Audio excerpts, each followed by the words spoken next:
Olá, bem-vindos. Sou Maria Vlaco, sou diretora executiva de uma associação cultural que se chama Acesso Cultura e que este ano faz 10 anos. Com o meu co-moderador, Rafael Val Machado, que tive o prazer de conhecer graças a este projeto, combinamos fazer um brevíssimo comentário depois de 2 dias passados com todos vós e depois passaremos para o debate. Agradecer muitíssimo às Comédias do Minho, a Magda Henriques, o convite. É um enorme prazer para mim estar aqui. E faço já o meu comentário, que tem muito a ver com a performance que vimos há pouco, que de alguma forma foi uma espécie de culminar para mim destes 2 dias. Tinha estado a pensar, o que é que me ficou mais de todas essas conversas que tivemos aqui? E o que me ficou mais foram as vossas urgências, que também são nossas. Podemos ser mais velhos, mas algumas urgências também são nossas. E permitam-me escolher uma daquelas que vocês referiram, que é a urgência de amar. Não sei quem disse. A urgência de amar. Porque acho que é a base, talvez... Onde? A urgência de amar. Que para mim é a base de tudo.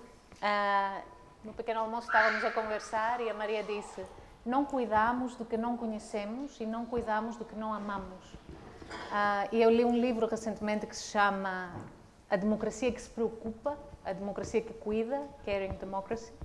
E a autora deste livro, que se chama Joan Tronto, faz uma ligação direta entre o nosso déficit democrático com o nosso déficit de cuidar. Portanto, é urgente amarmos para sabermos cuidar dos humanos e cuidar dos mais que humanos. Também não me passou despercebido, porque nós, como associação, trabalhamos em vários pontos do país, que 2 das 15 pessoas que partilharam as suas urgências connosco e as ideias de projetos, falaram de transportes públicos. Isto é muito importante. Em vários pontos do país, há muitas pessoas que ficam excluídas e que não podem participar, mesmo que as coisas aconteçam a 3, 4 quilómetros de onde vivem, porque não há transporte público. Queria também dizer que a última estratégia da cidade de Helsínquia tinha como grande ambição que a cidade se tornasse a cidade mais funcional do mundo. E como é que a cidade se tornaria mais funcional, a mais funcional do mundo? Porque as pessoas teriam confiança umas nas outras e confiariam também nos desconhecidos. O desconhecido não é uma ameaça. Último comentário, a pessoa que disse que o meu projeto é a continuação dos mutantes. E foi por isso que eu vos perguntei o que é que acontece amanhã. Porque os projetos não têm um início, um meio e um fim. E nós não estamos nisto, na vida, só quando temos um artista, um moderador, um mediador, para nos envolver em projetos. Cada um de nós é a continuidade de tudo isto. E da minha parte é isso. Okay. Então, muito bom dia também. E antes de mais, muito obrigado também às Comédias pelo convite. Portanto, já foi apresentado, meu nome é Rafael, sou de Braga e tem piada que a vida tem estas coisas. Eu há cerca de 30 anos estive envolvido numa coisa que se chamava Mutantes e que mudou a minha vida. Pelo menos parte dela, e agora estou aqui a fazer parte de uma coisa que se chama Mutantes, num papel que eu nunca fiz, que foi este de moderador. Portanto, é uma nova estreia e, portanto, é vida, é assim, uma pessoa tem que se deixar ir, que as coisas vão acontecendo, e depois conhecem-se também pessoas como a Maria, que é um gosto enorme. Destes dias, eu não estive cá sempre, estive cá às tardes, basicamente. Mas o que me mais tocou pessoalmente, de facto, foi o que vimos hoje de manhã, que é muito autêntico, é muito daqui e é muito aquilo que eu acho que todos temos que pensar, que é o que é que vocês pensam. Falou-se aqui de futuro, num destes dias, eu acho que é importante isso. Depois também me tocou muito a qualidade geral do que ouvimos aqui. Pessoas que eu algumas conheço o nome, não conhecia pessoalmente, mas de facto acho que quando um projeto traz este nível de qualidade para a discussão, para ouvirmos, para que também se transmita daqui para fora, no livro que há de sair sobre isto tudo, acho que é importante. Depois também pensei muito se às vezes não temos alguns preconceitos sobre os conceitos de inclusão, porque vemos sempre quem participa na inclusão como, parece-me a mim, alguém inferior. A inclusão vai sempre para os mais desfavorecidos socialmente, para uma certa franja da sociedade e acho que se calhar às vezes pensarmos que os mais abastados se calhar são os mais excluídos neste momento, que não têm noção da riqueza que certos processos como estes que aqui vimos hoje podem trazer às pessoas.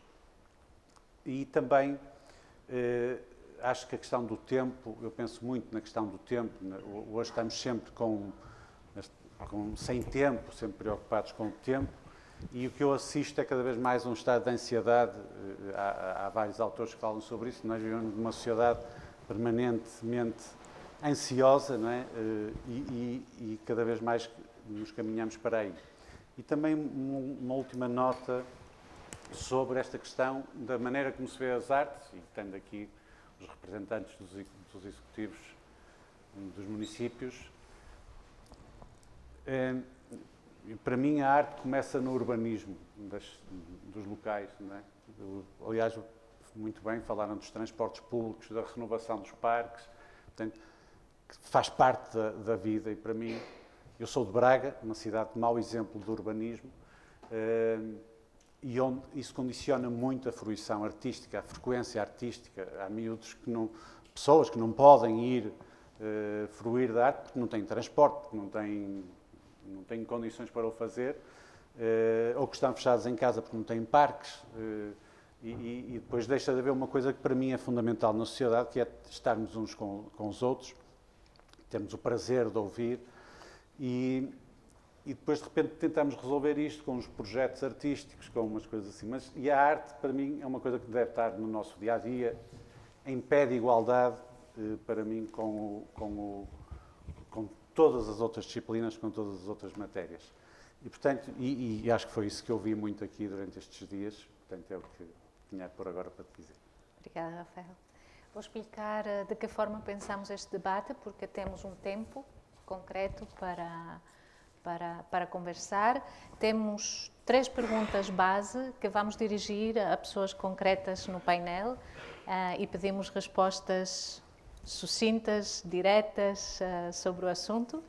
Há uma 4ª pergunta que vamos dirigir a todas as pessoas no painel e quem quiser partilhar algo poderá responder. E depois há uma 5ª pergunta que servirá, que é para pensar o futuro e não apenas o futuro longínquo, o amanhã. E essa pergunta servirá para abrirmos o debate a todas as pessoas aqui.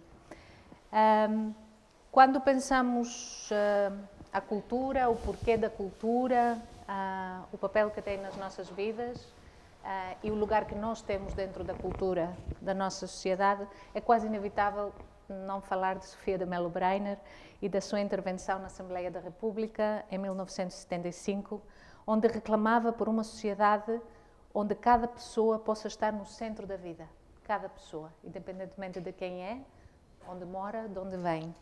E assim a minha primeira pergunta, e vou dirigir-me a todas as pessoas aqui pelo primeiro nome, e ajudem-me, por favor, também a identificar, porque não associei ainda todos os nomes às caras. A primeira pergunta, que será para o Vítor Paulo, para a Carla e para a Rosa, é: por que investir na cultura? Cultura para quê? E haverá uma forma realmente de construir uma sociedade onde não haja centros e periferias e onde cada pessoa realmente possa estar no centro da vida. Portanto, uma pergunta para o Vítor Paulo, para a Carla e para a Rosa. Olá, bom dia a todos. Bom dia. Depois de uma noite febril, a ver se sai aqui alguma coisa. A arte ou a cultura, a arte é quase tão importante como os hospitais, peço perdão. Ou seja, é uma dimensão que não é banal, mas devia ser uma dimensão banal da nossa existência. E por isso é que muitas vezes, como não é esperado, como muitas vezes também não é motivo de notícia, eu também acho que as coisas estão a mudar. Eu no outro dia falava com um jornalista e até estava, não sei se era a Maria José que estava a ouvir a conversa e ficou magoada. E eu disse, não, magoada, tu devias era dar um beijo na boca lá ao jornalista, que estávamos a falar de um jornalista.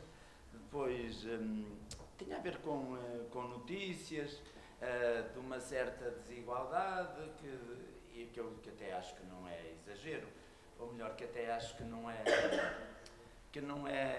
é injusto, que às vezes saem poucas notícias de cor, ou o que sai de cor é só cultura, e portanto vocês não nos dão os números dos caminhos, daquelas coisas, como um jornal mais local. E eu disse, então estamos no caminho certo, porque a arte e a cultura são determinantes na dimensão humana das pessoas.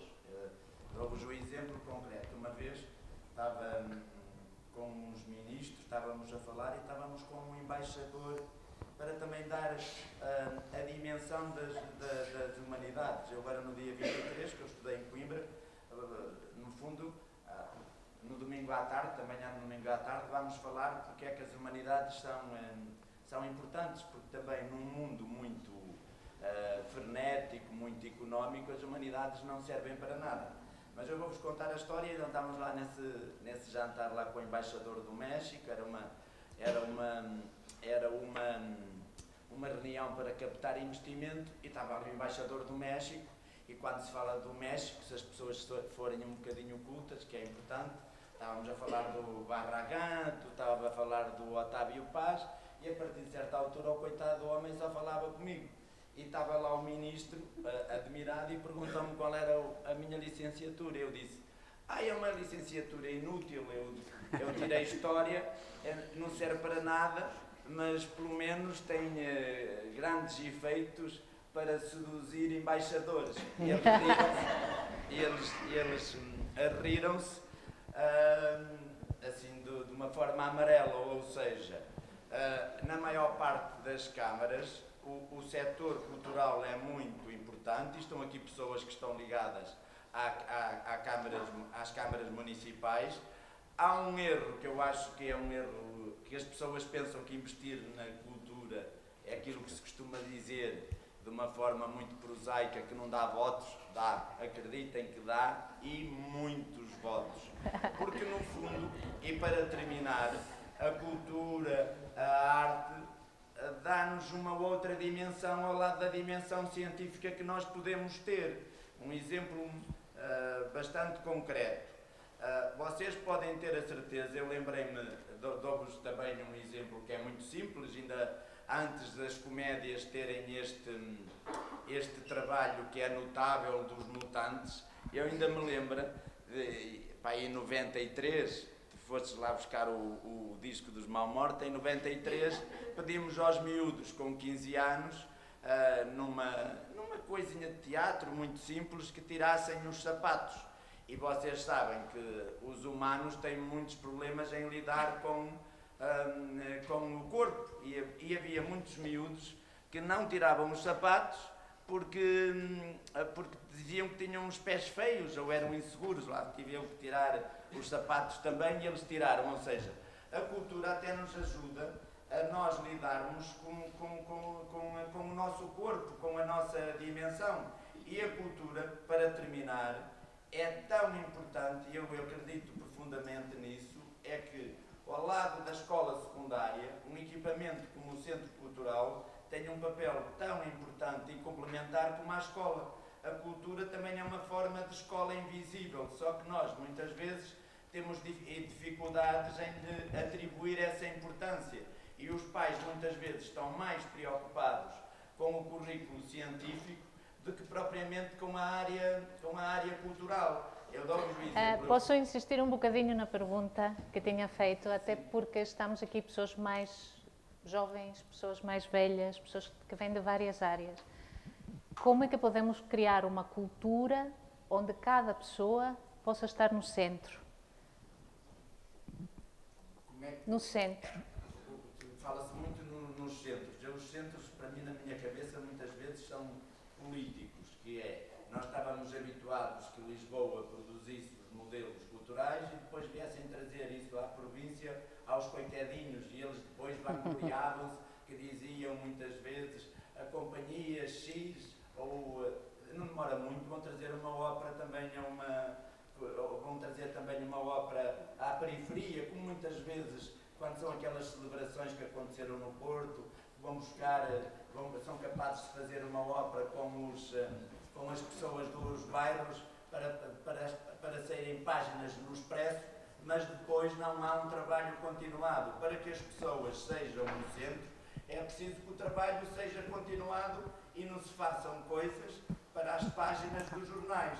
E, por outro lado, também é tão importante que a cultura esteja presente na vida das pessoas que não seja preciso essa palavra da inclusão. Eu, quando vejo a palavra inclusão, é sempre com um sentimento de colmatar aquilo que a sociedade não conseguiu realizar. Ou até, muitas vezes, vejo a palavra inclusão sempre a posterior, sempre para compensar, ou seja ligada à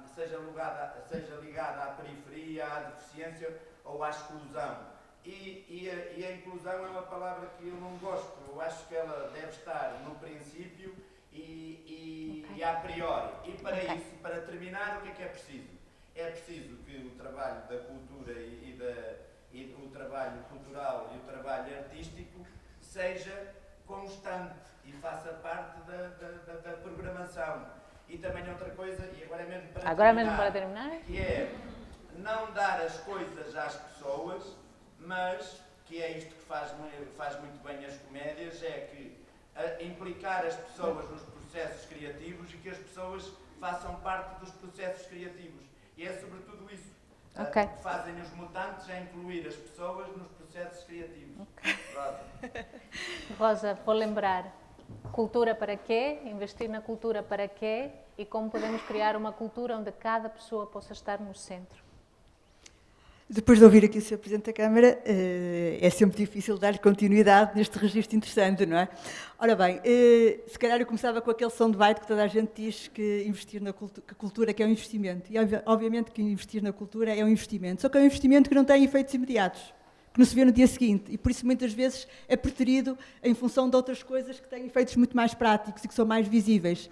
Aqui o Sr. Presidente dizia que a cultura que dá votos. Eu não sei se dá votos ou não, mas sei certamente que a cultura nos torna melhores pessoas.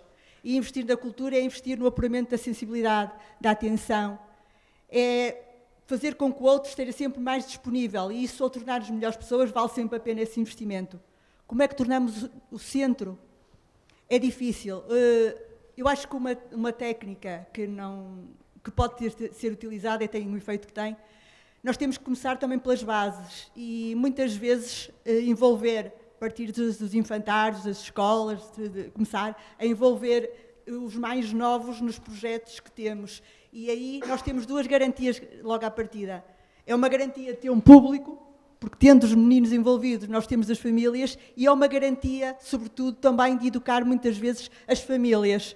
Porque a cultura não se aprende só na escola, nem aquilo que vem de fora, vem também de dentro. E nós sabemos que em ambientes como nós temos, no Alto Minho, às vezes socialmente muito carentes, é muito importante que a cultura venha de base, venha de raiz.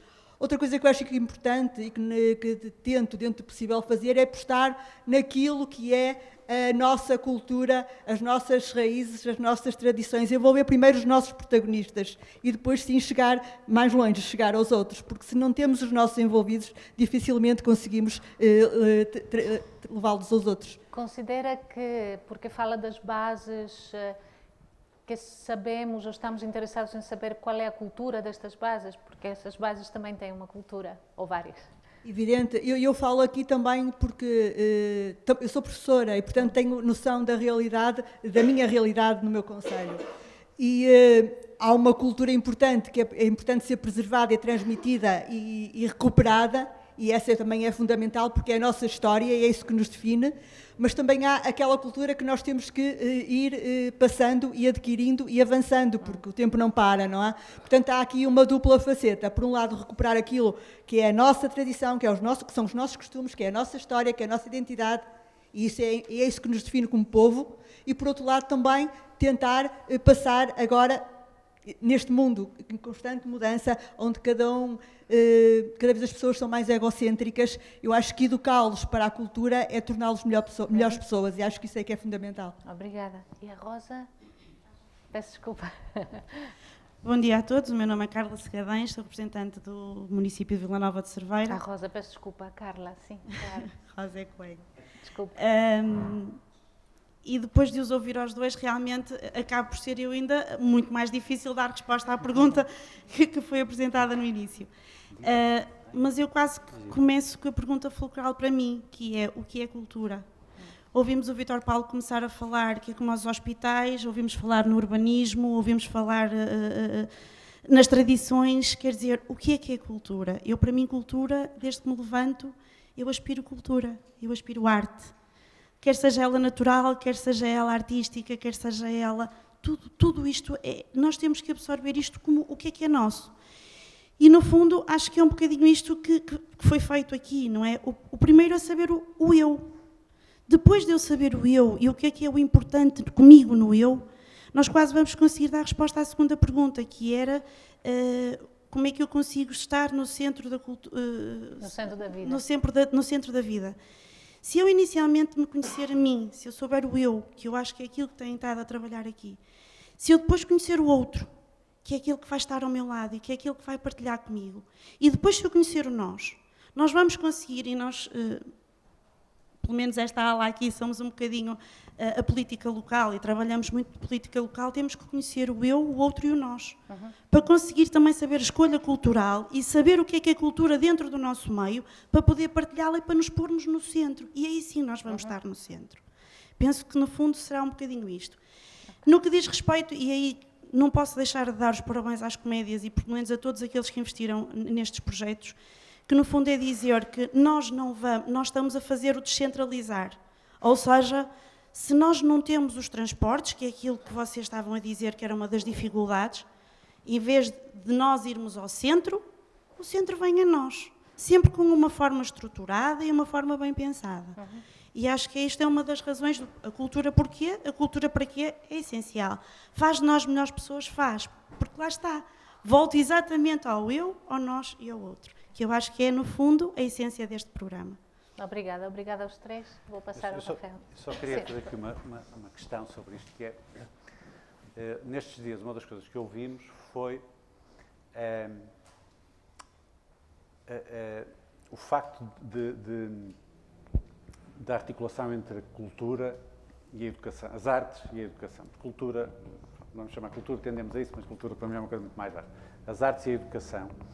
E como ela nem sempre acontece nas escolas, e estes projetos são projetos especiais, são projetos que pedem a estes participantes para que nos seus fins de semana, nas suas férias, dediquem tempo a isso, porque durante o tempo normal letivo não há articulação. Porque isto, para haver um projeto desta dimensão, tem que se fazer uma candidatura, tem que acontecer qualquer coisa. Portanto, estamos sempre a falar da exceção e nunca da planificação normal, do tempo normal. Eu, outro dia, eu tenho uma filha que frequenta um conservatório de música e ela tem uma carga horária base de 32 horas semanais. Portanto, tudo que queira fazer fora da escola é para lá das 32 horas semanais. E depois outra coisa que me parece nisto, e a questão das pessoas serem de facto o foco, é que as ofertas são cada vez mais redutoras em vez de serem mais abrangentes. Hoje em dia, tirando música e dança, a pintura está quase a desaparecer, não é? A fotografia, o cinema, não sei se... Quer dizer, como é que a pessoa pode estar no centro quando nós lhe dizemos antes disso que desculpem, mas a estatística diz que vocês só gostam ou de música ou de dança. Não gostam de teatro, não gostam de... Não sei também, as perguntas são dirigidas a específicas, mas quem quiser pode intervir também. Quer dizer, que pessoas são estas que nós queremos? Ou sabem música ou sabem dança, e para o saberem tem que ser fora do tempo letivo. Como é que funciona isto? A escola é uma importante. O microfone, talvez, para... Sim.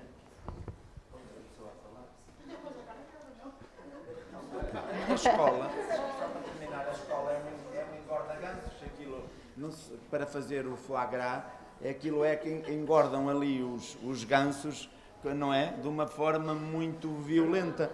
E não há tempo para nada, porque o que é que eles querem? Eles querem é que os miúdos estejam competentes do ponto de vista científico e do ponto de vista curricular. Se eles depois não tiverem ferramentas do ponto de vista interpessoal, do ponto de vista da sensibilidade, do ponto de vista até da arte, vamos ter sempre pessoas com formação deficiente. Agora a escola é isso, é uma coisa industrializada em que procuram mais transmitir conteúdos do que ensinar as pessoas a procurar as respostas e a refletir.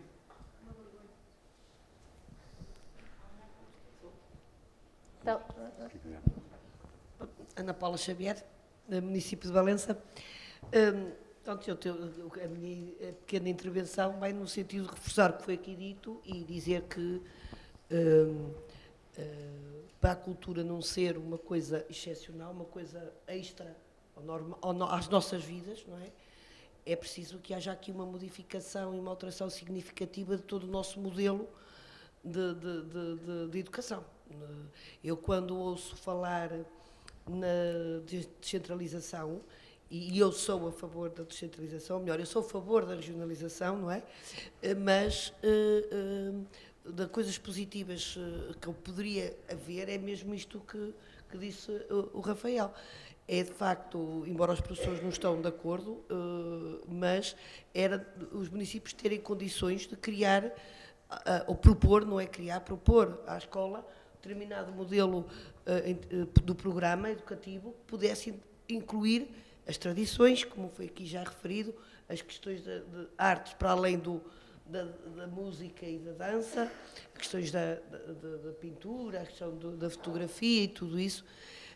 E eu acho que isso quer, de facto, a grande alteração que pudesse permitir focar o eu, não é, na cultura e na... Outra questão, já agora a aproveitar, já que estou com o microfone, era dizer-vos que eu penso que é muito importante, e volto outra vez à questão da educação, que é o que disse o Rafael, isto está tudo muito ligado, porque a cultura não pode ser uma... Não é uma...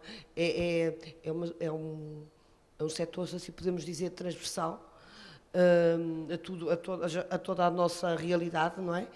E eu acho que existe agora, neste momento, há uns anos esta parte, uma grande competitividade de todos nós, que é com as redes sociais e a internet e tudo isso.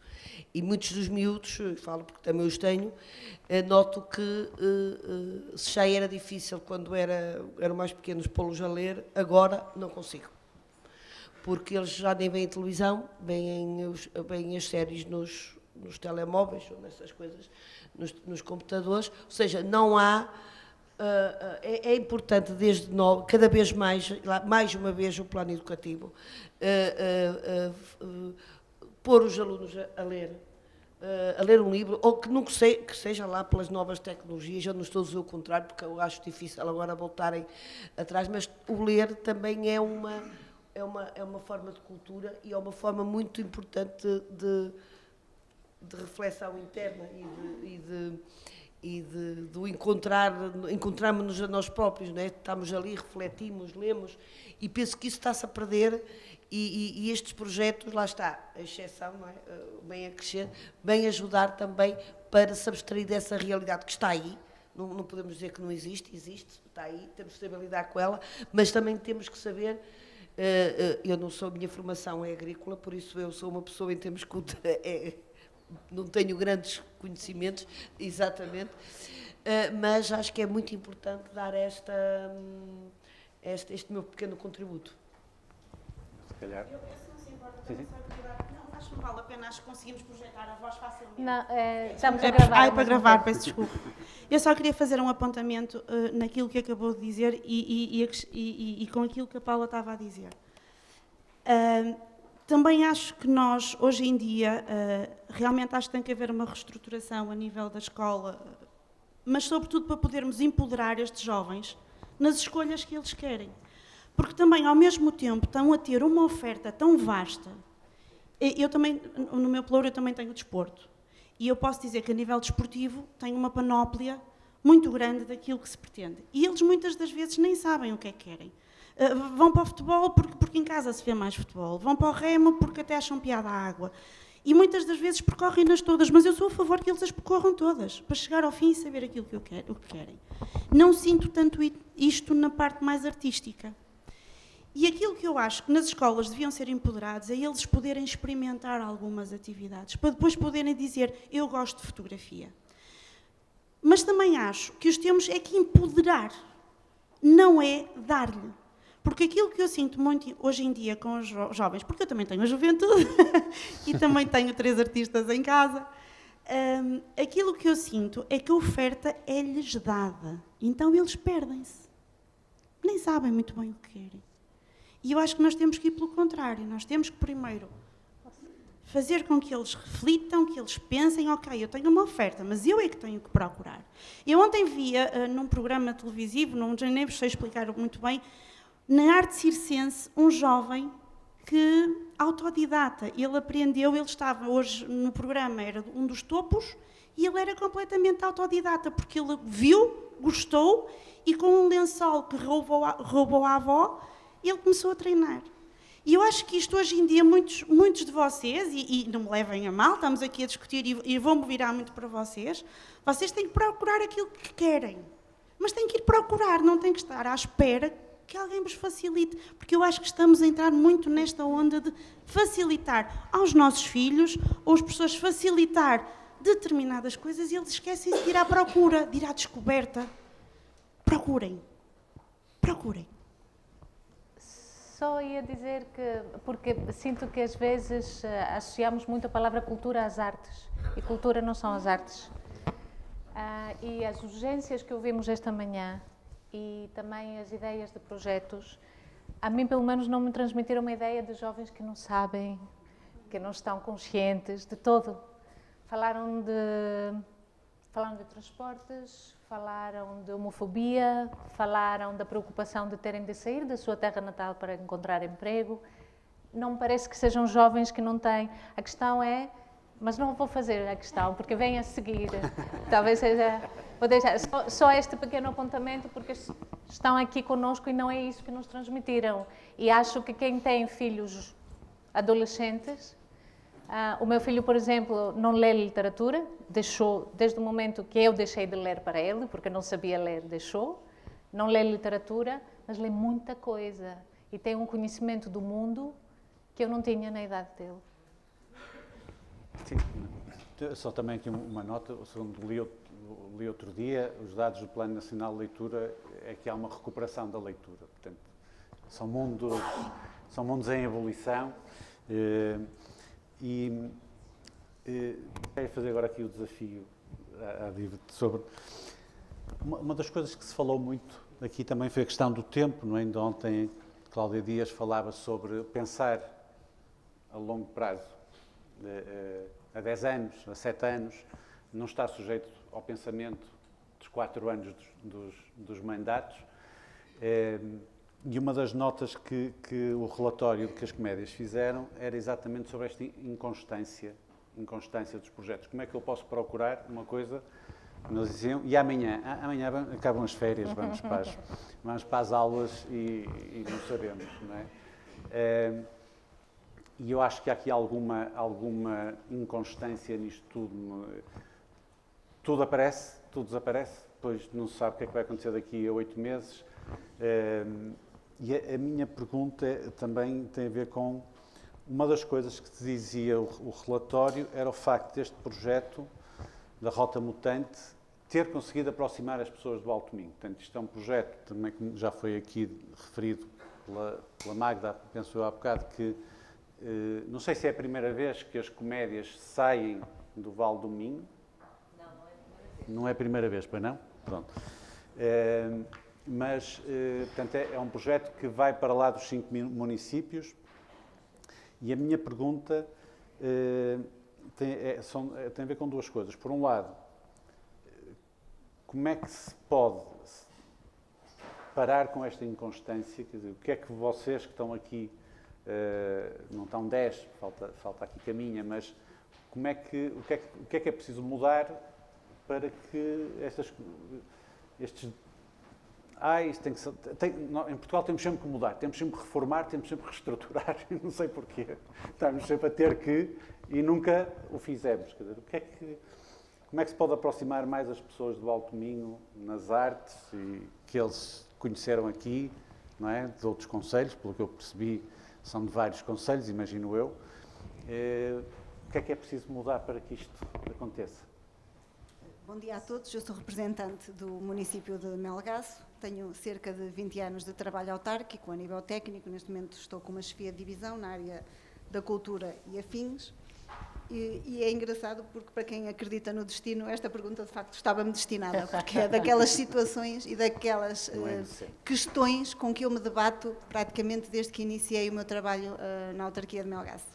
Eu acho que os projetos têm um papel preponderante naquilo que tem sido o caminho que as autarquias têm feito nas várias áreas de intervenção.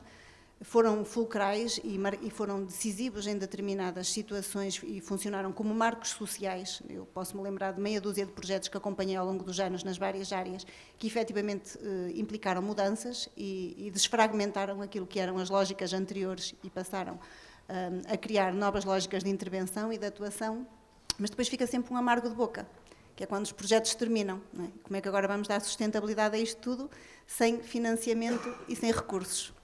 E isto, de facto, é daquelas situações que os técnicos ainda não conseguiram encontrar respostas e que eu acho que, um bocadinho indo de encontro àquilo que estava a dizer a Ana Paula, acredito que a descentralização aqui poderá ter uma resposta. Acho que temos que começar a trabalhar numa lógica muito mais bottom-up e não top-down, e que as respostas têm que partir efetivamente dos municípios, que conhecem como ninguém aquilo que são os seus territórios e a sua população, e efetivamente termos cada vez mais recursos para poder dar respostas que vão de encontro àquilo que são as nossas raízes e as nossas necessidades. Acredito que foi importante trabalhar nesta lógica de projetos numa determinada fase daquilo que fomos enquanto sociedade. Neste momento temos que começar a criar respostas mais estruturadas, continuadas e persistentes no tempo, porque para que efetivamente possamos ter resultados é importante que haja continuidade. Não é? Esta lógica de fazer bem e depois interrompermos, muitas vezes até voltamos a ter uma edição do projeto, mas já não é com a mesma dinâmica, já não é muitas vezes com as mesmas pessoas, já não é com o mesmo grupo. Cria aqui uma interrupção que faz com que se percam as sinergias que foram criadas, com que os resultados se desvaneçam e, inclusive, os próprios recursos que foram adquiridos e mobilizados também sejam, de alguma forma, perdidos. Portanto, acredito, e eu também sou uma acérrima defensora da descentralização, consigo ver muitas vantagens e acho que, efetivamente, é um percurso que nos pode abrir muitas portas. Acredito que a resposta será muito por aí das próprias autarquias e o poder local, poder ir de encontro, tendo os recursos necessários para o efeito, àquilo que são, de facto, as nossas necessidades enquanto territórios e dar a melhor resposta às nossas populações.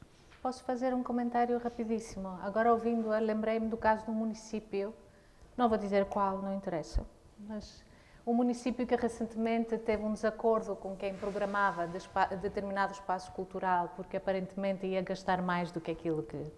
Este mesmo município, li na semana passada, pediu a uma agência para levar os Coldplay para a sua cidade e vão gastar 400 mil euros.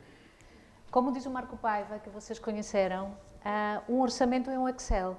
E no Excel podemos pôr as nossas prioridades, tirar dinheiro daqui, por aí. O que interessa é que no fim dê certo, não é? Dentro daquilo que é o que podemos disponibilizar. Mas é uma questão de prioridades. É uma questão de prioridades e é uma questão de nós percebermos aquilo que a nossa população precisa e quer. E aqui os orçamentos participativos são extremamente relevantes, pertinentes, que é dar voz à população e quem está, quer a nível político, quer a nível técnico, a trabalhar numa autarquia, está a prestar serviço público. Portanto, além daquilo que pensa, também tem que ouvir para quem está a trabalhar. Portanto, é importante pormos-nos nessa perspectiva e trabalharmos nessa linha de intervenção. Sim, pelo menos é a minha opinião. Gostava de acrescentar. Muito bom dia a todos e a todas. Daniela Fernandes, município de Monção. Eu gostava só de acrescentar, porque eu acho que também temos que olhar para as coisas pelo lado positivo. E se bem que este trabalho em modalidade de projeto tem estas vantagens que já foram muito bem elencadas pela Diva, eu também acho que podemos ver vantagens nisto. Uma delas, eu acho que tem a ver com a forma como nós depois avaliarmos o projeto, permite-nos ou não perceber, olhar para isto como uma experiência. Okay? A avaliação que nós temos desse projeto vai nos permitir perceber se é ou não, que alterações podemos ou não fazer, se faz sentido ou não no nosso território. Pronto, isso é uma das vantagens. E a outra, e para mim a mais importante de todas, e que eu acho que para vocês que estão aí sentados nos puffs, não terminou aqui, porque ao longo deste tempo houve capacitação. Tanto os jovens como todos os adultos e adultas que estiveram envolvidos neste projeto desenvolveram competências pessoais, sociais, artísticas, que estão com eles. E eles são indivíduos sociais e promotores de mudança. No amanhã, o que é que eles vão fazer? Isso mesmo. Levar consigo essas aprendizagens. Por isso não terminam, os mutantes não terminam aqui, os mutantes estão dentro de vocês, tudo aquilo que vocês aprenderam vai permanecer no tempo e isso só depende de vocês. Com certeza absoluta. Era só uma notinha que eu queria deixar, se não se importa. Já, continuava consigo também, que é a questão de saber ouvir ou não ouvir. Como é que vocês ouvem estes jovens, né, politicamente, como é que os ouvem, sendo dos municípios do Alto Minho, mais ou menos trouxeram ideias que são comuns, quer dizer, o Alto Minho não é assim tão grande quanto isso, não é? Vocês sentem que os ouvem? Eu estaria aqui a dizer que se eu dissesse um sim em pleno, estaria a mentir, não é? Mas é plena e é genuína a nossa vontade de os ouvir. E permitam-me a honestidade, eu acho que a maior dificuldade tem a ver com a comunicação. Eu confesso que não sei ainda qual é a melhor forma, e se calhar hoje já levo na bagagem uma ferramenta a mais, de chegar e comunicar com os jovens. Não obstante, fiquei muito feliz hoje quando eles partilharam as suas urgências, foram exatamente de encontro àquilo que foram as urgências ou as necessidades elencadas localmente em Monção no diagnóstico do Plano Municipal para a Juventude, que nós temos já o diagnóstico terminado e estamos já a desenvolver o plano, temos já algumas medidas de auscultação, nomeadamente o Marca a Tua Ideia, a possibilidade dos jovens se poderem sentar com o Executivo Municipal, a proximidade, mas a proximidade não se faz só disto, depois tem que haver uma concretização, certo? Aquilo que eu acho é que nós, de facto, e ao contrário, um bocadinho discordando daquilo que eu vi, eles sabem exatamente aquilo que querem. Agora, assustou-me, foi o julgamento que eles sentem diariamente, e isso sim é uma urgência que nós temos que tratar para ontem, não é para amanhã, porque quando nós temos jovens que nos dizem claramente que se sentem julgados, que não há um espaço para serem ouvidos, isso sim é uma urgência que nós, poder autárquico, temos que estar muito atentos. Sim, eu acho que os jovens sabem aquilo que querem em primeiro lugar.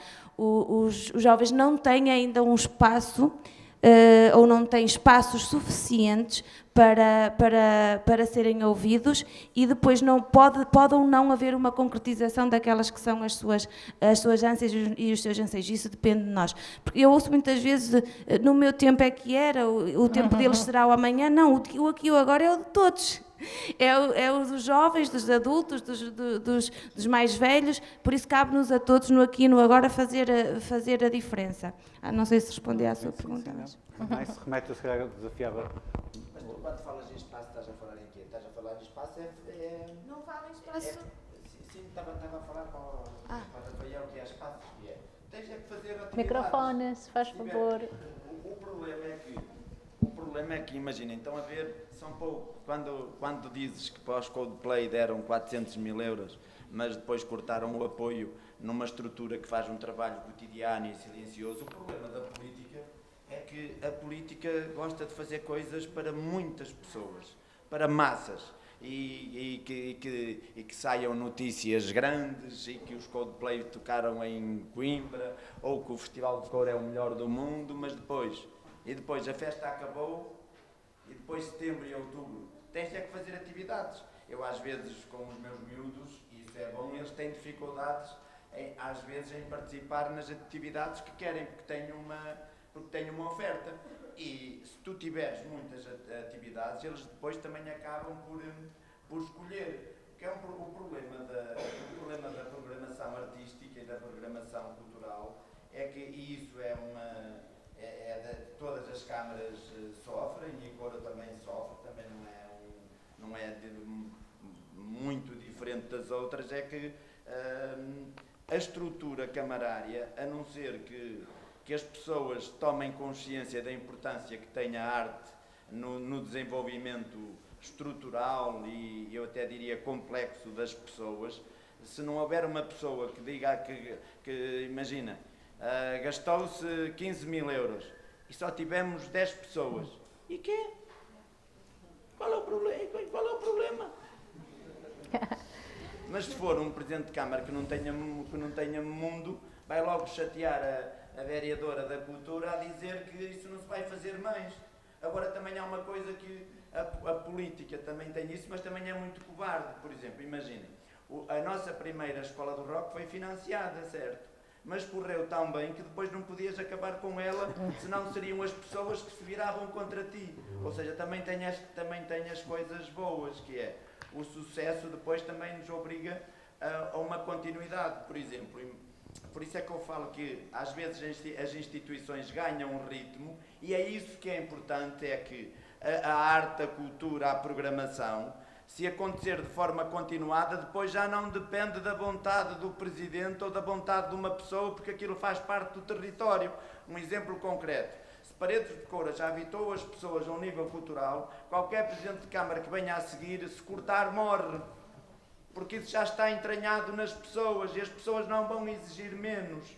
E por isso é que é preciso criar estes atos cotidianos, estes atos diários. Agora, se é uma atividade que custou 15 mil euros e vieram 15, para o ano vamos investir 15 mil outra vez, a ver se vem 30. E é esse trabalho. Agora não podemos medir muitas vezes o dinheiro. Agora o dinheiro também é importante, obviamente. Mas também eu acho que as câmaras muitas vezes têm muito espaço onde cortar em despesa inútil para apostar naquilo que é verdadeiramente importante. Queres passar para a Matilde ou para o Nuno? Passava para o Nuno e para a Matilde, já agora. Queres lembrar a pergunta, Rafael? Exatamente. Eu posso só dar aqui, só um segundo, Claro. de encontrar aqui aquilo que foi agora aqui dito. Eu acho que muitas vezes nem é tanto, é evidente que o dinheiro faz falta, mas mais do que uma questão de dinheiro é uma questão de sensibilidade. E a sensibilidade às vezes não custa assim tanto dinheiro. Eu vou dar um exemplo concreto. Temos o 25 de Abril à porta. Colocou-se várias hipóteses. Há sempre aquela ideia de comemorar, e eu acho que sim, deve ser comemorado o 25 de Abril e outras datas. Mas isso já são questões políticas. Trazer um artista simbólico que cantar Abril. Muito bem, gastava-se 15, 20, 30 mil euros, não sei. Por que não pegar naquilo que nós temos, nos nossos artistas, nos nossos alunos do ensino articulado, e fazer um espetáculo com aquilo que temos? Esta foi a nossa opção, por exemplo. Eu acho que é assim, que é por aqui que devemos começar, partir daquilo que nós temos para depois podermos chegar mais longe. E esta é a tal educação e sensibilização que muitas vezes é preciso. Claro que o dinheiro, não vou dizer que o dinheiro não faz falta, que faz falta e é fundamental, claro que sim. Eu, se calhar, então... Lembravas a pergunta? Antes de passar ao Nuno, aqui hoje também ouvimos aqui, para mim, duas coisas que foram, para mim, foram fortes particularmente. Foi um dos participantes dizer que aqui fez amigos, nunca tinha. E depois falaram muito, eu não sei o que aconteceu, mas falaram muito do primeiro dia, não sei o que é que aconteceu, mas falaram muito da questão do primeiro dia. O Nuno, os Arcos e acho que Ponte de Lima são dois exemplos que aparentam também saber ouvir muito os jovens e que acreditam que o caminho mais fácil não é sempre o melhor caminho e que ele exige tempo. Não é? E uma das coisas também que se falou aqui durante estes dias foi de como os artistas, isto tem a ver com isto que eles disseram, como os artistas conseguem quebrar coisas que às vezes a escola não consegue, a família não consegue. Portanto, isto passa tudo por se calhar conseguem ouvir de outra maneira. Qual é a vossa... O que é que pensam sobre isto? Como é que nós conseguimos ouvir melhor os jovens nisto tudo e ter coisas diferentes e melhores, não é? Ok, então, bom dia, boa tarde, não sei, já me perdi na hora, mas a todos e a todas. Primeiro tenho que dar aqui 2 notas. Também, como o Vítor, eu tenho uma licenciatura inútil. E isso não sei se traz vantagens ou desvantagens, ainda não concluí ao fim deste tempo.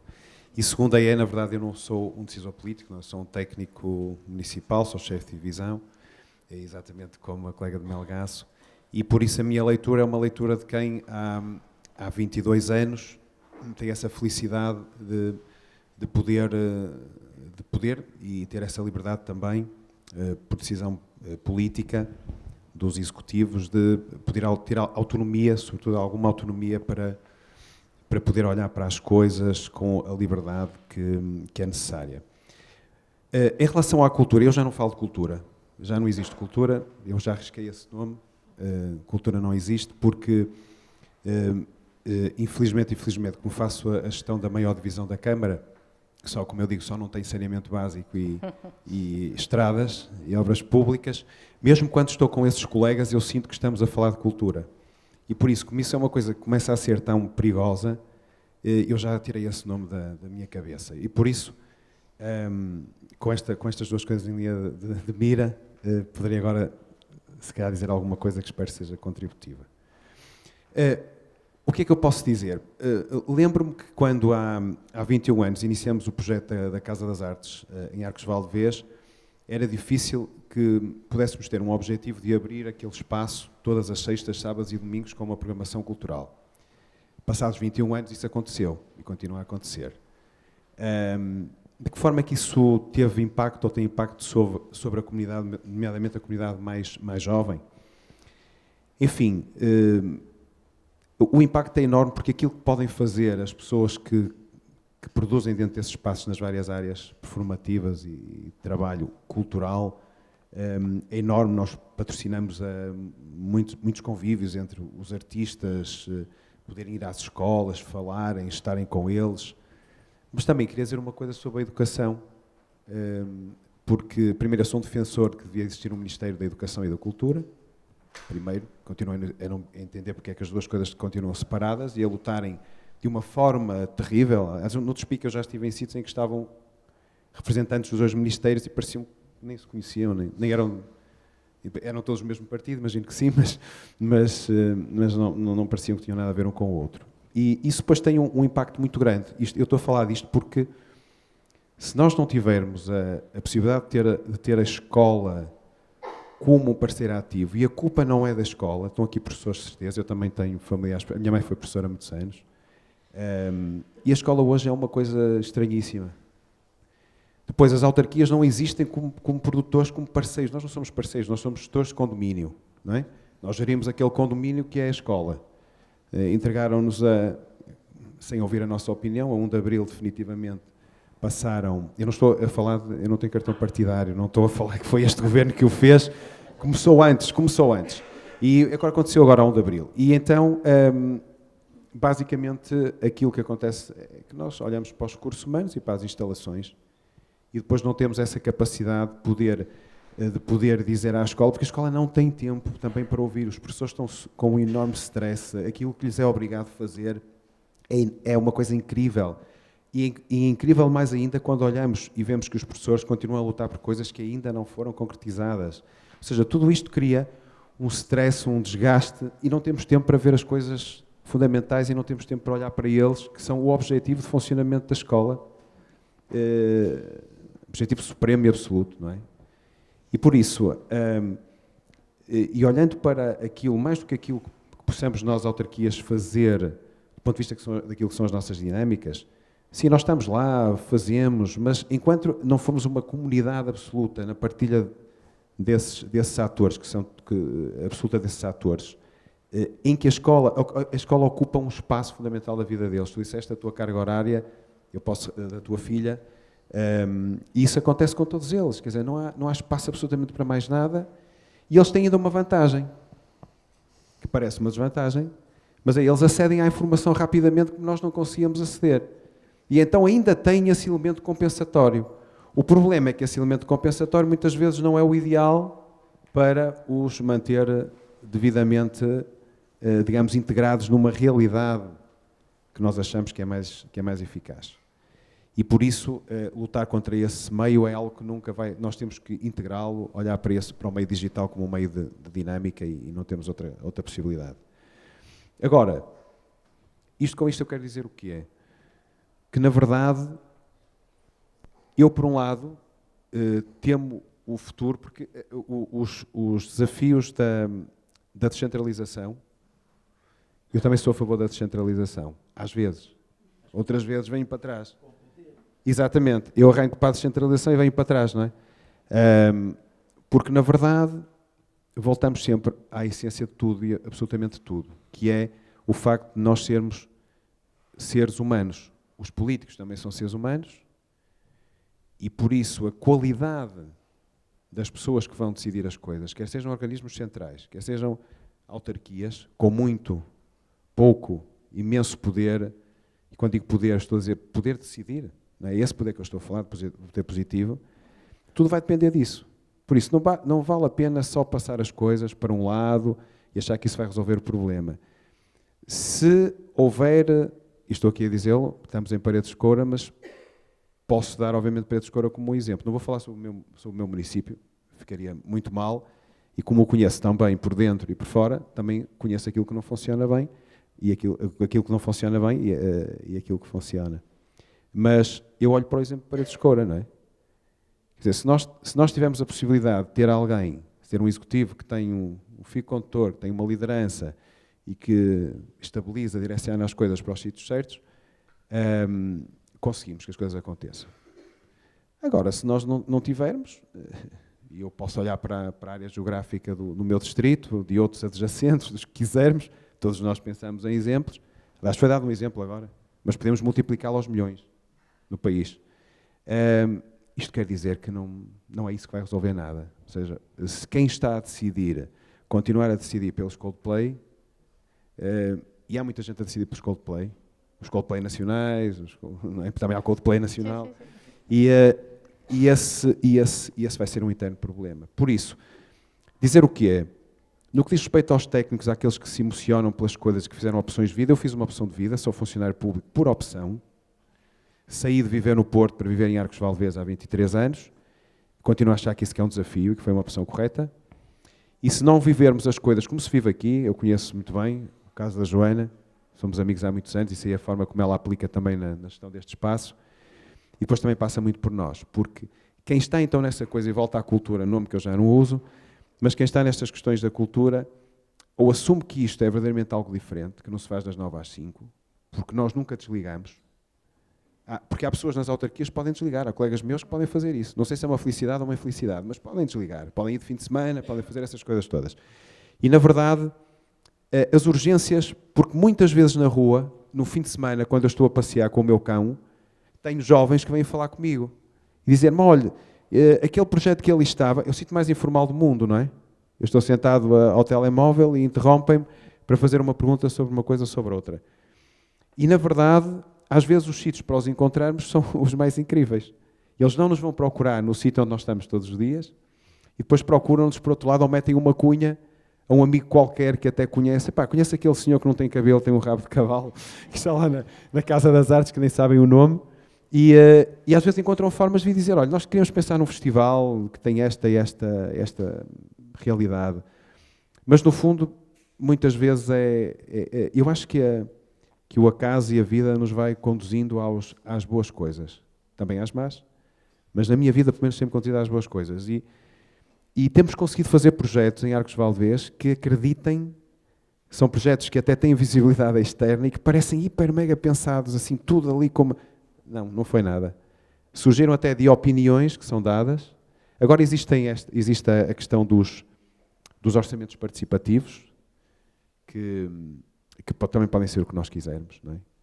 porque são geridos sempre por entidades públicas e, na verdade, muitas vezes as pessoas também nos orçamentos não vão dizer tudo aquilo que querem, têm algum receio. Então, se calhar, o ideal era mesmo nós andarmos mais tempo na rua, muitas vezes na rua, porque as pessoas vêm procurar-nos para dizer as suas opiniões. E têm opiniões. E uma coisa fundamental que a minha, só para finalizar, porque eu tenho por isso é que eu não falei antes, por este problema. Uma coisa que acontece é que esta preocupação dos transportes que eles falaram é uma coisa aterradora. O Alto Minho tem uma rede de transportes pior do que tinha há 30 anos atrás. E isso é... Porque se achou que desenvolvimento era ter 2 ou 3 carros na família e construir somente autoestradas e matar a ferrovia. Não é? E então, quando alguém se quer deslocar, eu já nem estou a falar de fora para dentro, porque ainda temos algumas possibilidades, mas dentro, quando alguém que não tem automóvel, que não tem carta de condução, e eles querem movimentar-se para irem dentro do concelho, estão dependentes de uma rede de transportes terrível, na qual também os municípios não têm, como sabem, um papel e uma voz ativa. Por isso, a mobilidade é fundamental para contrariar a mobilidade eletrónica, porque essa chega rapidamente. Por isso, se nós queremos pôr as pessoas a funcionar nos nossos territórios, a encontrarem-se, eles a dialogarem com quem entenderem, têm que se mobilizar e pensar numa rede de transportes efetiva. Isso é um trabalho que acho que está a ser feito também pela Cima Alto Minho, que é um projeto quase tão cultural como é o trabalho das comédias. Porque, na verdade, é sempre de transporte de coisas que nós temos, ou físicos ou emocionais. Só finalizando com a questão do projeto das comédias e com os mutantes. Eu acho que este foi, na verdade, aquele momento que todos nós esperávamos, que era as comédias assumirem-se como, felizmente para todos nós, um projeto Alto Minho. E por isso é algo que nós devemos olhar para o presente já imediato, já no pós-mutantes, e pensando de que forma é que os mutantes e outros projetos podem e devem ser interligados neste território. Só temos a ganhar todos com isso. Claro, com a ligação também aos ativos locais, e eu acho que isso vai fazer toda a diferença. Pronto, peço desculpa que eu acho que falei tudo e de nada. Olá, boa tarde. O meu nome é Matilde Brito e estou em representação do município de Ponte Lima. Não sou decisora política, portanto estou aqui enquanto técnica superior que acompanhou ainda do lado da educação o projeto Mutantes, portanto acompanho em Ponte Lima desde a primeira edição, do qual temos aqui também 2 participantes, por isso é muito giro ver que dessa primeira edição e passado estes anos eles continuam cá, portanto não foi algo que foi esporádico, e o trabalho de projeto tem esta finitude, não é? Que acaba por, hoje tem o seu fim, mas eu creio, e só estou a falar enquanto técnica, não é? Não, como disse, não tenho decisão política, mas creio que se tira daqui boas coisas. Primeiro é a monitorização, que enquanto técnica, por vezes, os nossos projetos que vamos desenvolvendo, a monitorização e a avaliação do nosso projeto é sempre difícil de fazer. Nós projetamos, executamos e depois acaba por a monitorização ser muito complicada. E aqui temos este lado de que está a ser avaliado a todas as fases. Portanto, eu sinto isso desde as primeiras férias mutantes, passando pela rota mutante, e depois este trabalho, esta sinergia, que é um bocado camuflada, não é? Porque nós trabalhamos no nosso território, mas não deixamos de auscultar aquilo que se está a passar nos restantes. E, portanto, desde essa primeira edição, que eu creio que nós os estamos a ouvir. Acho que não ficou no ar, mesmo os projetos que eles foram apresentando, que nos foram dando ideias, e eu acho que isso fica. Portanto, claro que tem um fim, mas pode ser transformado num outro projeto e até mesmo enquanto município pode levar à sua continuidade, não sei, já sou eu aqui um bocado a extrapolar. Depois tenho, por outro lado, também desempenho funções no Teatro Diogo Bernardes, o que me leva também a ter uma ideia daquilo que está a ser feito, direcionado tanto para os jovens como para a inclusão lá está, a inclusão no início, de toda a comunidade.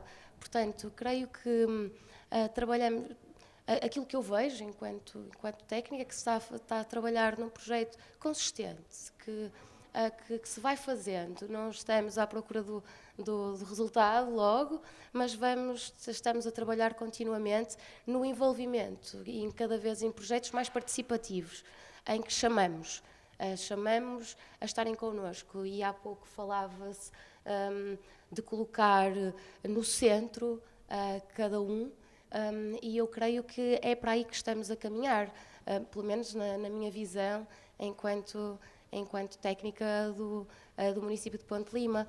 E, portanto, creio que se está também aqui a criar, eu falo enquanto Teatro Diogo Bernardes e outros serviços culturais, temos uma relação muito próxima com as escolas.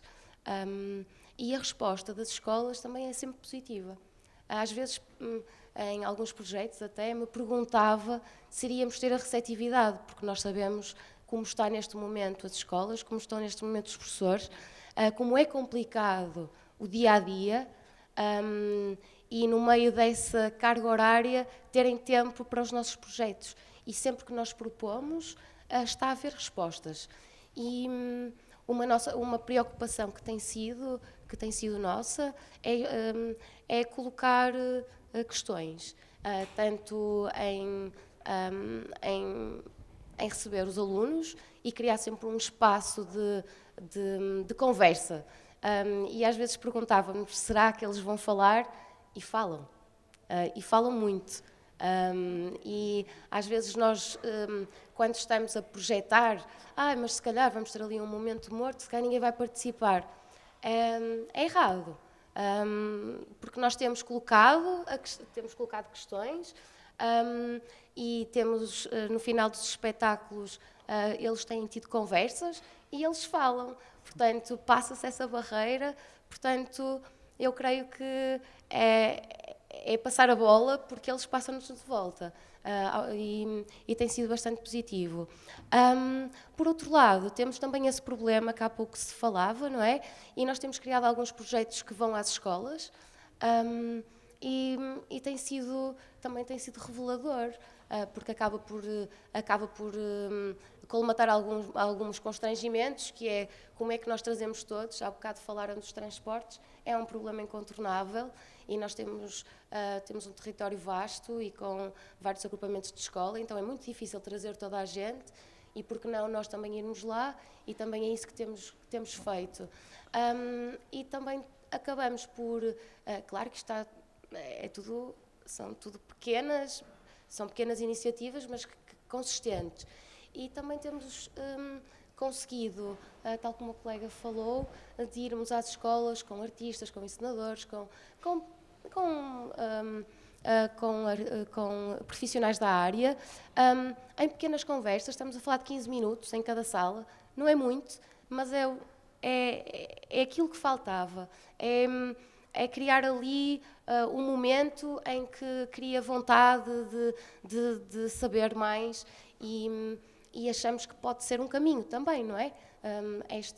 Pelo menos sabemos que naquele dia vão chegar a casa a dizer que tiveram uma conversa diferente, uma experiência diferente, e é objetivo também, que eu falo enquanto trabalho num equipamento cultural, que aquela também seja a casa de todos, que não seja uma casa fechada. E acho que estas pequenas iniciativas, pequenas que até são grandes, não é? Que nos abram as portas cada vez mais à comunidade e à integração da comunidade naquilo que nós fazemos. Muito obrigada. Pronto, acho que é isso.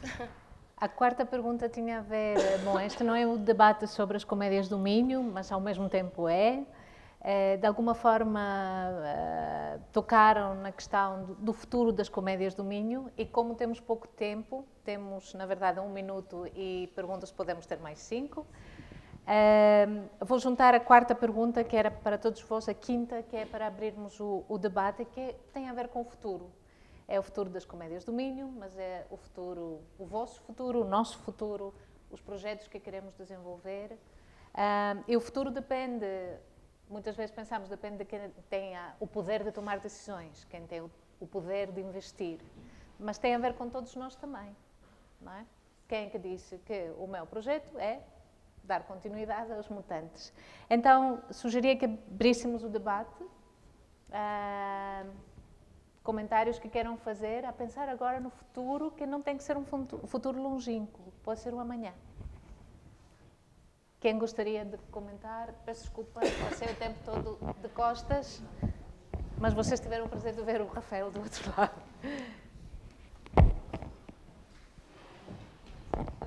É assim, eu posso por muitas pessoas ser mal interpretado, mas era uma pergunta para os representantes. É assim, alguns até falaram sobre que o município, você falou que não queria investir numa coisa e gastou 400 mil para o Schoolplay.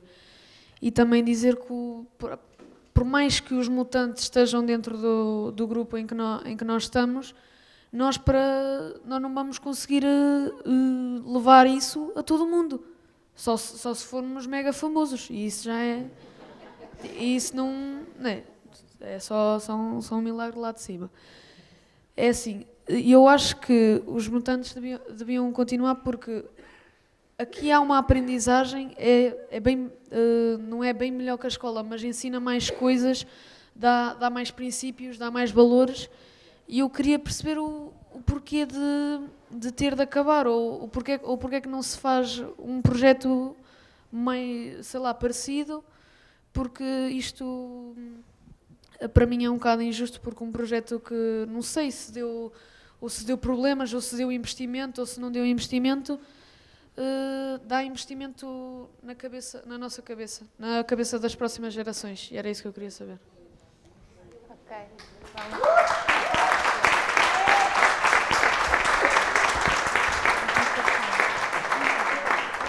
Querias falar e depois, sim.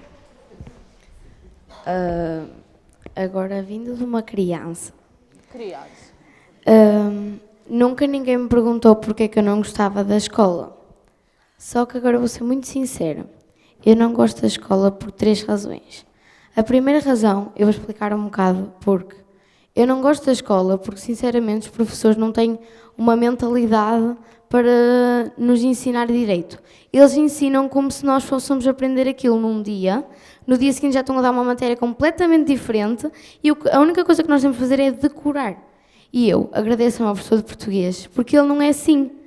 Ele dá a matéria de uma maneira diferente. Tipo, ele faz coisas connosco, ele dá aulas às vezes lá fora. Ele é muito bom professor. Agora, os outros professores põem um PowerPoint durante 90 minutos e nós sempre a olhar para aquilo. E se nós adormecemos, eu não tenho culpa de eu adormecer a meio de uma aula que está a ser completamente uma seca. Sim. Só que depois, se nós adormecermos, levamos uma falta disciplinar. Isso é muito ótimo. Falaste em 3 razões, deste-nos uma. Quais são as outras 2? As outras 2 é comida da escola. Comida da escola, já percebemos da sessão anterior. E a terceira? E a terceira é que agora as pessoas, quando eu saí do 4º ano e fui para o 5º, a mentalidade dos meus colegas de turma mudou completamente para uma mentalidade muito pior e parece que nós no 4º ano não tínhamos as tecnologias na escola, no 5º passámos a ter e passou a não haver conversa entre nós e também não gosto deles, por isso não quero falar com eles, mas é isso.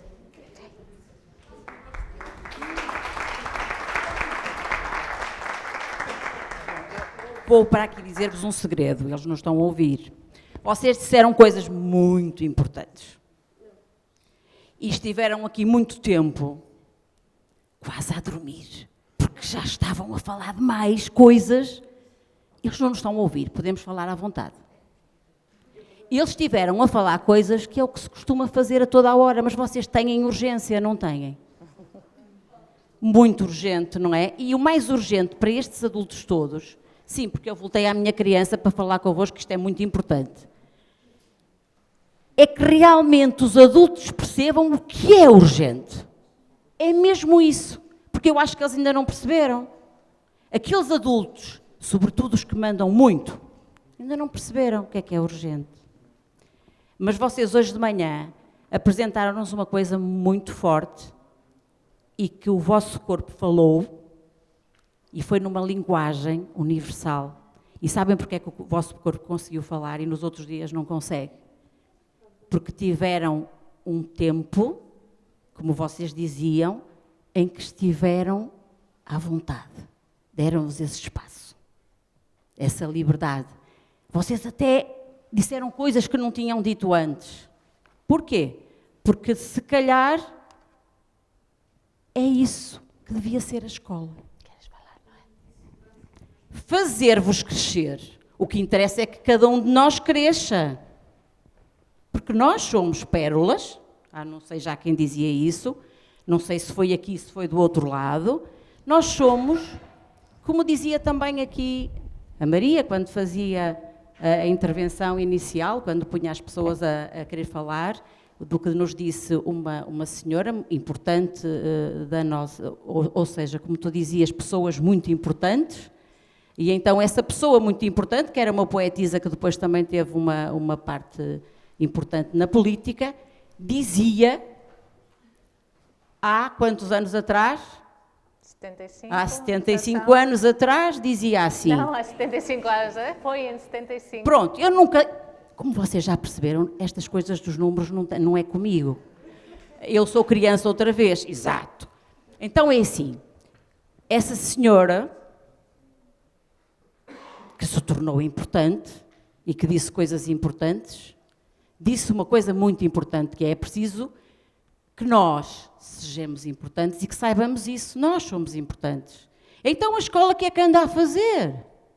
Anda a passar-nos coisas, como vocês dizem, para nós decorarmos. Por isso é que vocês não dão sentido. Eu, ultimamente, ou seja, há 30 anos, talvez, ando para aqui a dar umas aulas.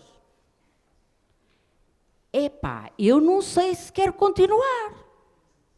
Eu quero continuar convosco e por isso continuo a dar as minhas aulas.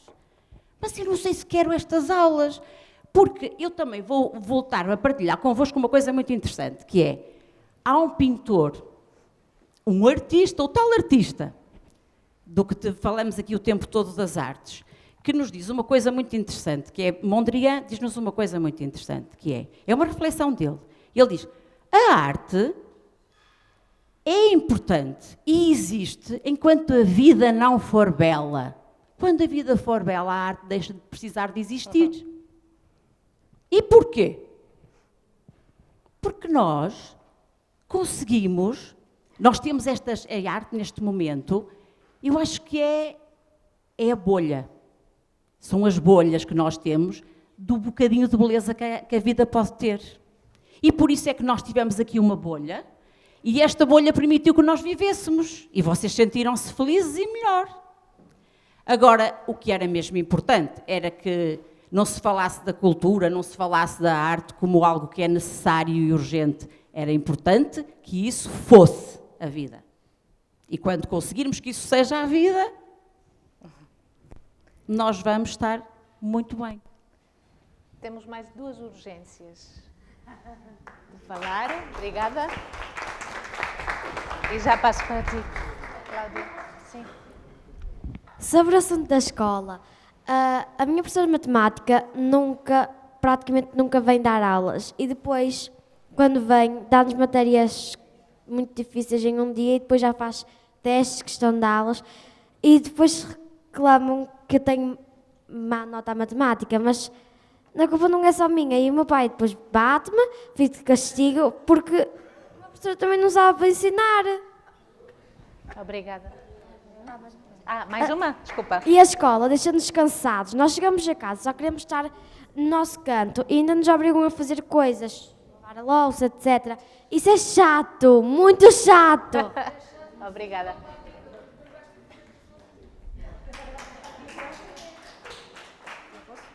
Tipo, sobre o assunto da escola também, a minha professora de matemática ia-me dar um 3, só que eu cumpri a professora com massagens e deu-me um 4. O que é que tu fizeste?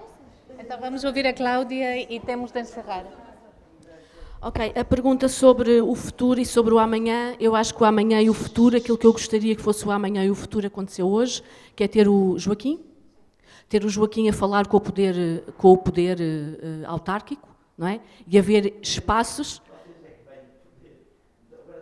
Chama-se poder autárquico, não é? E, portanto, ter o Joaquim a falar com decisores políticos e a dizer aos decisores políticos aquilo que quer e aquilo que é importante.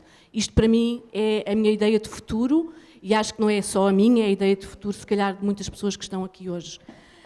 Relativamente a algumas questões que foram aqui ditas, e rapidamente. Para que o trabalho seja continuado, o apoio tem que ser continuado e, portanto, as estruturas têm de ser apoiadas em contínuo e não através da lógica de projeto. E, portanto, eu acho que a representante aqui de Melgaço já falou um bocadinho sobre isso também, não é? Mas é a ideia de...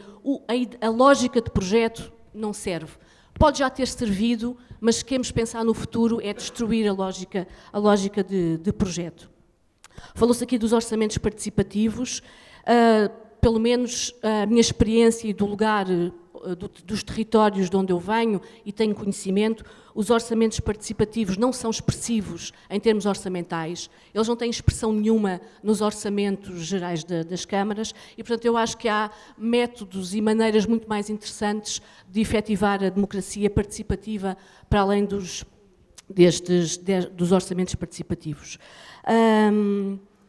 Relativamente às questões da inclusão, para uma inclusão ser inclusão, não é? E estou de acordo também com o que foi dito aqui, tem que ser uma inclusão económica, social, política e cultural. E, portanto, tem que ser uma inclusão integrada e perspectivada nestes moldes. E, portanto, não basta fazer projetos culturais com preocupações sociais, porque as pessoas têm que ter trabalho, têm que ter habitação, têm que ter transportes, têm que ter educação, têm que ter isso tudo. E isso é que é colocar a pessoa no centro. E, portanto, não basta a realização destes projetos. Aliás, tudo isto, o cumprimento disto, trata-se do cumprimento da Constituição Portuguesa, não é? Trata-se de cumprir a Constituição e, nesse sentido, trata-se de nós agirmos, não é? E pugnar pelo cumprimento dos direitos das pessoas que estão expressos na Constituição Portuguesa, que é a nossa lei-mãe. Para a pessoa estar no centro, e agora mais relacionada aqui às questões culturais e artísticas, acho que também passa muito por a pessoa ter a experiência da criação e não perspectivarmos as pessoas apenas enquanto fruidores culturais, mas as pessoas serem efetivamente, fundamentalmente, terem a experiência da criação. Falou-se da escola. Vou já. É só mais dois aspectos e termino. A escola é industrializada, sim, mas ela não é industrializada por responsabilidade dos professores. Os professores, atualmente, eu não os chamo de professores, chamo de super professores. Acho que nós temos na escola super professores, não temos professores. A escola é industrializada e a responsabilidade está nos decisores políticos. E, portanto, para termos uma outra escola, temos que ter uma outra política de educação. Tinha mais coisas, mas vou acabar com uma referência ao saudoso Gil Mendo. Eu tive o privilégio de ser aluna do Gil Mendo.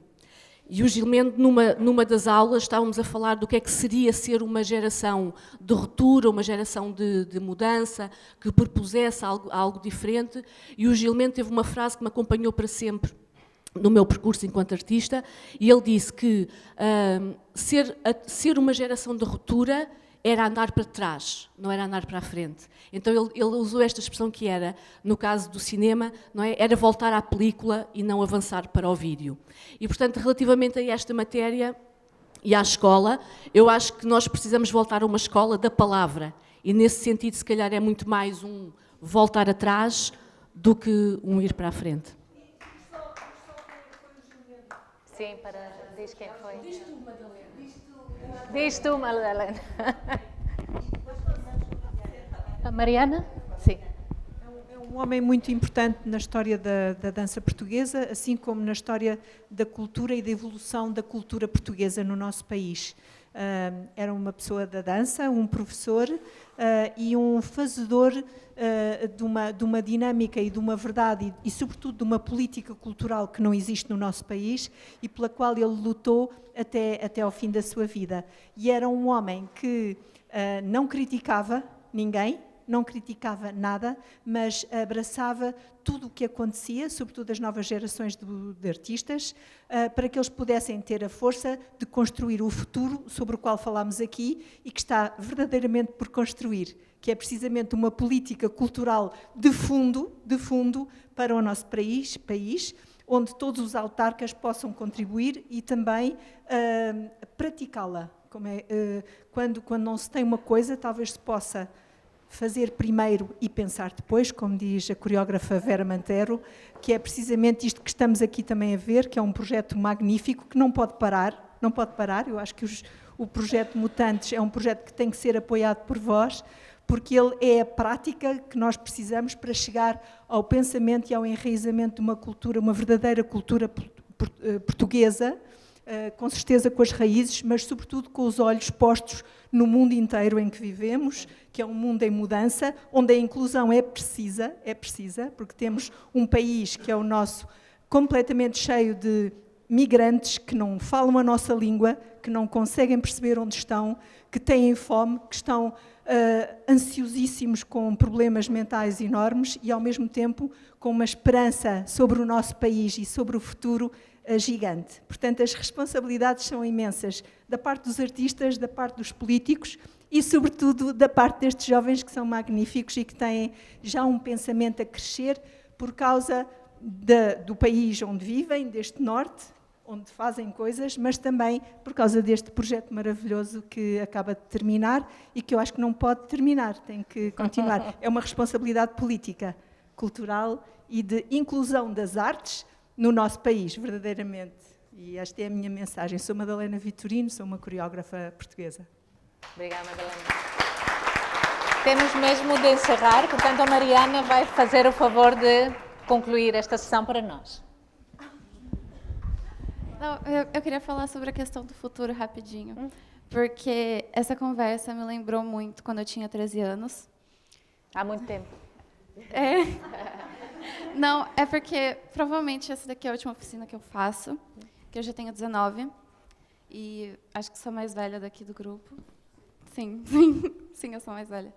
E eu lembro quando eu tinha 13 anos, que eu ainda estava no Brasil, que eu sempre fui uma pessoa muito tímida. E eu sabia o que eu sabia que eu queria me envolver com arte, com tudo que está nesse ramo. Mas era aquilo, eu não tinha muita oportunidade, e, assim, claro que o Brasil é um país cheio de cultura, mas eu lembro que aos 13 mesmo, eu ficava chorando à noite, assim, pensando, nossa, eu não sou quem eu gostaria de ser, eu não consigo me expressar, e, claro que é uma coisa de adolescente, que todo mundo já teve essa fase, todo mundo já passou, e é normal mesmo ter.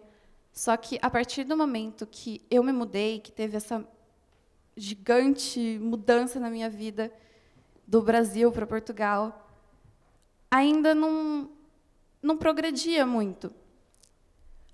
As coisas começaram a andar exatamente no momento que eu entrei para o teatro, que eu conheci os Mutantes.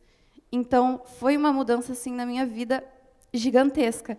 Eu comecei a falar, eu lembro que os professores na escola, eles falavam assim para mim. Sempre que eu falava alguma coisa, eu falava muito baixo. E eles falavam, "Quê? Eu não consigo, fala mais alto." E aí aquilo me deixava com mais vergonha ainda de falar, então só fechava a boca. E essa experiência foi realmente muito importante na minha vida, no meu crescimento. Tanto que agora, como faculdade, eu escolhi fazer teatro, interpretação, e vou levar isso que eu aprendi todo comigo, e todas as pessoas também que passaram. É isso. Eu só senti.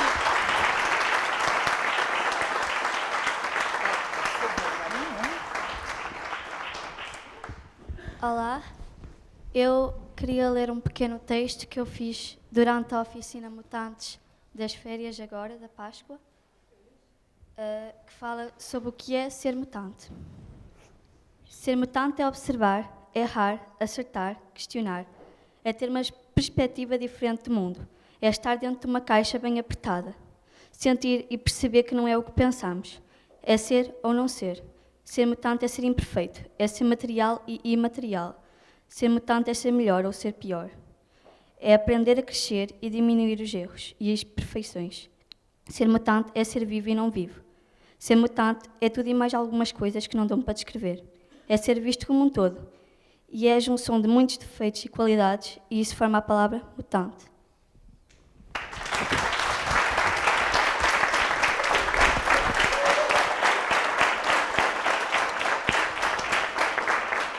Não poderíamos ter imaginado um fecho melhor para esta sessão. Muito obrigada, primeiro a vocês, depois a Joana, depois a todos os colegas que estiveram aqui, a todos vós que quiseram participar neste debate, às Comédias do Minho. Muito obrigada. Obrigada.